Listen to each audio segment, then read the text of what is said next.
Buenas tardes, José Ángel. En este pequeño vídeo te quiero explicar acerca del modelado del forjado donde hay dos losas en contacto entre sí y posible despegue. Antes de nada quiero explicarte un concepto básico. Esto es un pequeño pórtico. Fíjate que tienes tres barras, tienen la misma sección, el mismo tipo de IP. Podríamos decir que tiene la misma rigidez a flexión, pero no, porque la longitud de la viga es mayor que la longitud de la columna, por lo tanto, como sabes, la rigidez a flexión depende también de la longitud. Si yo le doy a calcular momentos positivos en centro de vano y momentos negativos, en este caso sobre el pilar, voy a copiar esta misma estructura. Lo que voy a hacer es subir la rigidez relativa de la viga respecto de la columna. ¿Por qué? Porque quiero ver cómo o qué ocurren cuando le doy a factores multiplicadores, por ejemplo, rigidez a flexión, le doy a 10, le doy a aceptar. ¿Qué ocurre ahora cuando le di más rigidez a la viga con la de los pilares? Hay que entender que el concepto de empotrar depende de la rigidez relativa de un elemento respecto de otro. Ahora, la de la viga es 10 veces más rígida que el elemento de la columna, por lo tanto, para empotrarse, eh, para conseguir ese grado de empotramiento no es tan fácil como puedes ver. Aumenta el positivo en centro de vano y disminuye y mucho el negativo sobre el pilar, e igualmente que el momento en las columnas en este caso, ¿no? Entonces, observar esa pequeña diferencia en el cambio de rigideces. Yendo a tu modelo, y observando lo primero de todo, bueno, ¿qué tenemos aquí? Pues que tenemos losas apoyadas sobre pilares con una carga constante de 50 kN por metro cuadrado. Voy a darle en parámetro de cálculo. Sé que a veces cuando le das a calcular te dice que va a cambiar el método iterativo porque va a ser más rápido. Te recomiendo que le digas que no, que habilites el directo. Como digo, tienes esas losas con 50 kN metro cuadrado. Yo le voy a editar superficie y veo que es una losa de 200 y la de la derecha es de 400.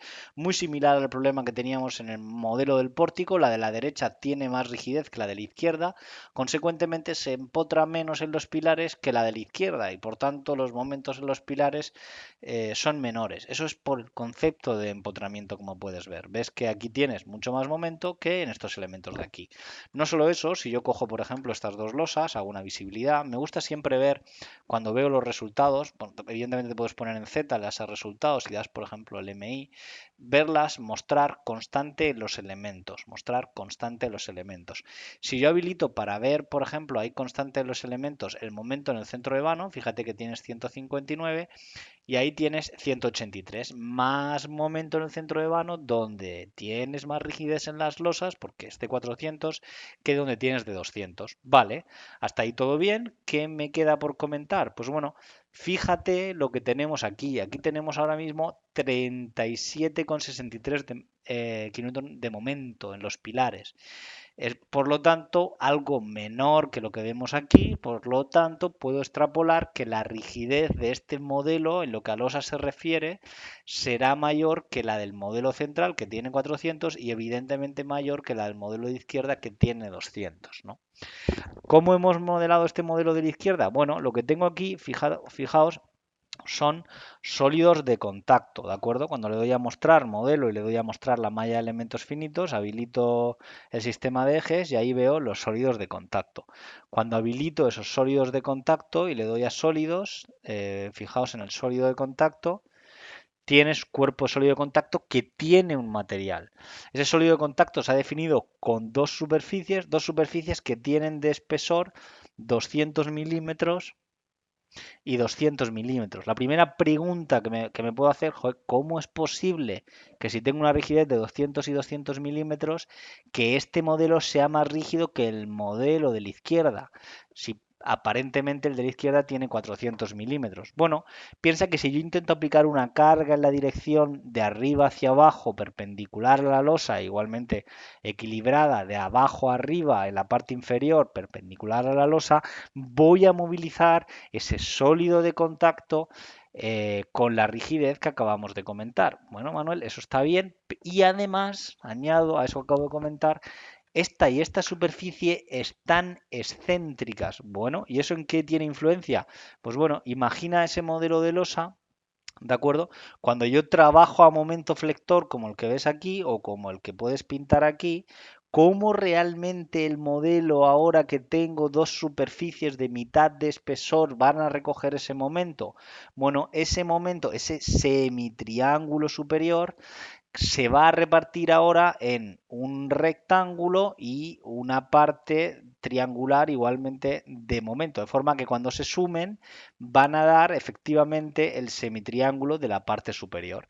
¿Vale, Manuel? ¿Y eso qué influencia tiene con la rigidez? ¿Por qué es más rígido este modelo? Porque cuando tú tienes esfuerzos axiles, movilizas la rigidez axil. Y cuando tienes momentos, movilizas la rigidez a flexión. ¿Vale, Manuel? Y ahí, ¿qué ocurre? Pues bueno, que si tú le das un desplazamiento de 1 milímetro a una barra, ¿qué fuerza tienes que ejercer comparada con la misma barra cuando tú le ejerces una fuerza y tienes que desplazarla también 1 milímetro?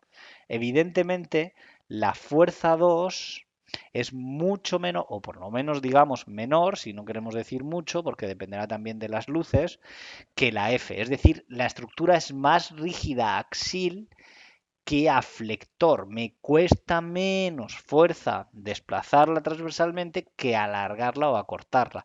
Y como yo he modelado con dos superficies excéntricas con un sólido de contacto, estoy movilizando una parte de axil y otra parte de momento. Por lo tanto, tenemos ese semitriángulo superior que hace trabajar el asunto con un mayor grado de rigidez. ¿De acuerdo? Por ello veo aquí que tengo un momento, como veis, menor en las columnas que lo que tengo aquí, ¿vale? Es cierto que, bueno, al final tampoco hay mucha diferencia, pero hay. Fíjate que si yo cojo estos dos cuerpos y hago una visibilidad, me pongo en Z y veo, por ejemplo, en resultados el esfuerzo NX, fíjate como en el elemento, ahí tienes 2,66, claro, esto es como es un poco de pórtico, algo de axil coge, pero poco, ¿vale? Es el comportamiento que yo, por ejemplo, explico muy bien cuando intento explicar a mis clientes el asunto, creo que lo tengo por aquí, ¿vale?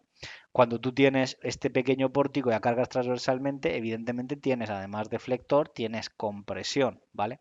Es por eso que en este modelo tienes un poquito de compresión, pero comparativamente nada con este, que fíjate, comparada a nada, que tiene 691. Esto es por el efecto de la excentricidad, hace que coja esfuerzos en su plano, también en NI, ¿no? Y por supuesto también te va a coger el MI y el MXI, ¿no? Como acabas, MI principalmente y MX, perdona, 23,19 y 23,19, ¿no?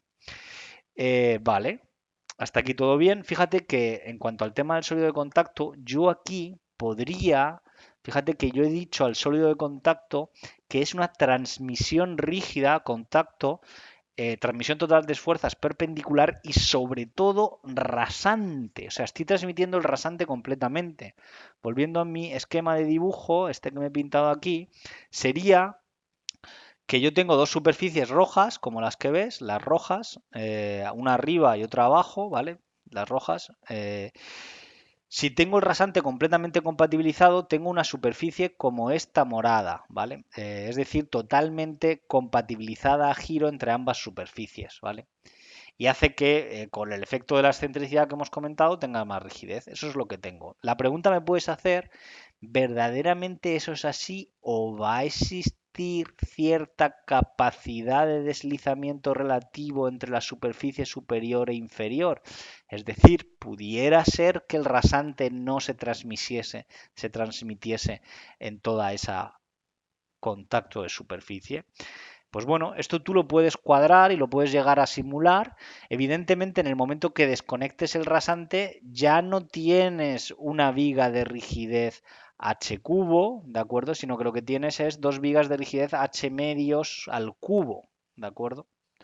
Y por lo tanto es menor la rigidez, ¿no? Tengo h medios al cubo, será h eh, medios al cubo será h al cubo dividido entre 8 por 2, ¿no? O lo que es lo mismo, igual a h cubo, la rigidez a flexión, dividido entre 4. Por lo tanto, menor que lo que tú tienes aquí cuando has compatibilizado las deformaciones. ¿Cómo puedo simular esa relajación rasante? Bueno, tú puedes ir aquí y puedes decirle, por ejemplo, que fallo en caso de tracción en el contacto de superficies. Y puedes decirle además que hay una fricción elástica con un límite, por ejemplo, un valor muy pequeñito y le dices 0,01 y acabas de permitir el deslizamiento total. Ya no dices que haya transmisión rasante, de aceptar y evidentemente ¿qué va a ocurrir si hago esto? La estructura es más flexible y si es más flexible, los momentos en los pilares serán mayores porque se empotra menos. ¿de acuerdo? Cuando yo le doy a calcular, en el momento que he hecho ese cambio, fíjate cómo las leyes deflectores en los pilares son mayores, 8760, con lo que tienes aquí, pero todavía aún menores que lo que tienes aquí. ¿Por qué? Porque aquí tienes 0,200, pero aquí tienes arriba 200 y abajo 200, ¿vale? O sea, aquí en el de la izquierda, volviendo a lo que estaba pintando aquí, lo que tienes es un h cubo dividido entre 8. Mientras que en este lo que tienes es un h cubo dividido entre 4. O sea, esta es todavía más pequeña este de la izquierda que este que acabo de pintar aquí, por algo es algo intermedio, ¿no? Una de las preguntas muy interesantes es ver, por ejemplo, las tensiones en sólidos, ¿vale?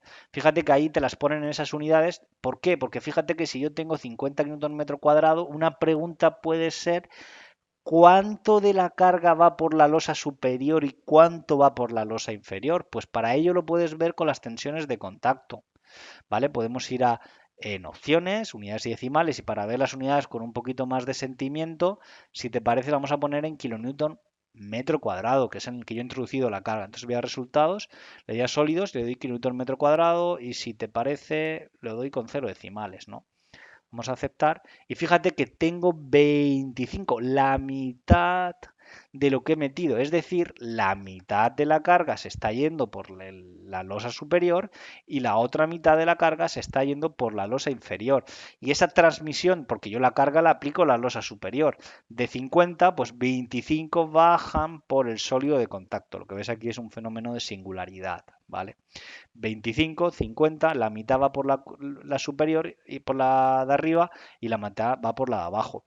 Evidentemente, en el momento en el que yo he liberado el rasante, ¿de acuerdo?